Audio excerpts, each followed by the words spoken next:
Տեսեք, միայն այն հանգամանքը, որ ընդամենը 16,000 բնակարան է տրամադրվել,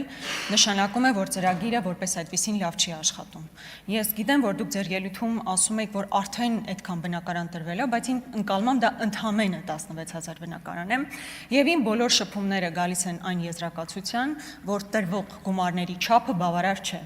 Դուք այս ամբիոնից իհարկե ասում եք, որ օրինակ 5 միլիոն տրամադրվում է տարբեր համայնքներ, հիմնականում մարզային բնակավայրեր, սահմանամերձ բնակավայրեր, բայց պարոն Խաչատրյան, այն մարդիկ, որ պետք է ընտրեն, որտեղ բնակարան ձեռք բերեն, հիմնականում կապում են այն հանգամանքի հետ, թե որքան ինչ զբաղվածություն պետք է ունենան։ Այսինքն նախ եւ առաջ զբաղվածություն, ինքնազբաղվածություն ապահովելու հանգամանքով պայմանավորված նոր ընտրում են համայնքը։ Հետևաբար ես կարծում եմ, որ այն գումարը, որ տրամադրվում է Երևանի եւ մերձ Երևանաբնակ համայնքների մասով, պետք է բարձրացվի, այսինքն առնվազն 4 միլիոն լինի, եթե չասեմ նույնիսկ ավելին։ Հետևաբար հարցադրումս հետևյալն է. 250 միլիոն վարկ ներգրավելու պայմաններում հնարավոր չէ արդյոք քննարկել ծրագիր, որով կավելացվի գումարը կոնկրետ այն բնակավայրերի մասով, որտեղ հիմնականում տեղակայված են արցախցիներն, իսկապես զբաղվածության խնդիր լուծելու հանգամանքով պայմանավորված։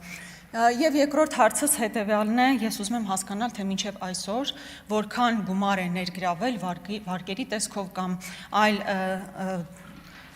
այլ տրամադրվող գումարների տեսքով կոնկրետ արցախցիների խնդրի լուծման մասով։